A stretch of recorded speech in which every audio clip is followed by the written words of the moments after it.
Let's go back to November 2020. I've just bought and played Pokemon Mystery Dungeon Rescue Team DX. It's a lot of fun. It brings back the feelings I had while playing the original game on the DS when I was a kid. But I have a bit of an addictive personality, and I need more Mystery Dungeon content. So it's off to the internet to research the other Pokemon Mystery Dungeon games. I know there was another one on the DS, one which I never got to play. It's called Explorers of Sky. And what's that? Everyone says it's the best one? It has 2 other versions, but this game is considered the improved 3rd version. I decide that I really want to play the improved version, if I'm going to play it at all. Unfortunately, 2020 is the year that video game prices began to skyrocket. So I log into eBay and search for the game, and holy crap, on average the game is going for $130. Well, that's obviously way too much money. Or is it? Later that day I'm telling my partner how much fun I had playing Mystery Dungeon on my Switch, and how there's another game out there. I tell her the only downside is that it's way overpriced. The game was $40 when it came out, and now it's over tripled in value. So she says to me, how long do you think you'd play it for? Is $130 worth the time you're going to spend playing it? And I think to myself, that's a good question because I didn't even think about that. So I head over to howlongtobeat.com and see that it takes roughly 25 hours to play Explorers of Sky. 25 hours isn't super long, but not the shortest game ever. It's actually a good length for me. So I guess the best way for me to figure out the value of the time I'm going to spend playing this game is by calculating the dollar cost of each hour of gameplay. How many dollars am I spending for each hour I play? I do some quick math to break down how much money it would cost me per hour of gameplay. $130 divided by 25 hours. That's $5.20 per hour. Okay, that's kind of a lot of money for an hour of entertainment. Maybe I shouldn't spend a crazy amount on this game. Maybe Nintendo will remake it for the Switch? So I kind of forgot about it, except I didn't. I really wanted to play it. To justify it to myself, I started to think about all the money I've ever spent on entertainment. Movies, books, other video games. How economical have all my previous purchases been? When I bought Avengers Endgame on disc, it cost about $40, and that movie is 3 hours long, not counting bonus content, which I almost never have time to watch. $40 divided by 3 hours is $13.33 per hour.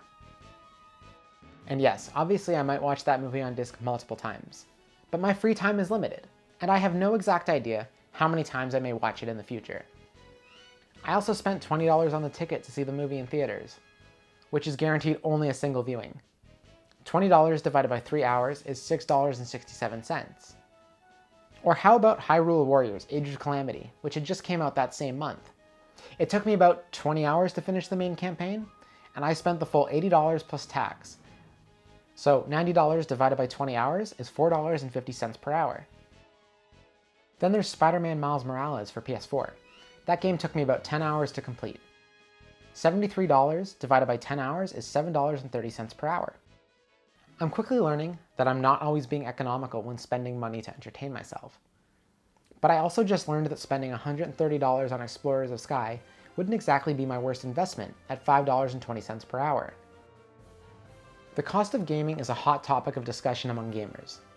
There are entire websites and other forums dedicated entirely to finding the best bang for your buck. There are even people who will wait years to play something until they can find it for a low, more than reasonable price.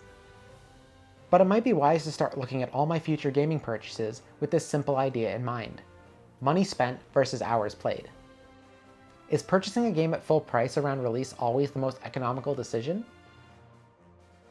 I'm willing to bet that most people who bought Breath of the Wild at release got the best bang for their buck.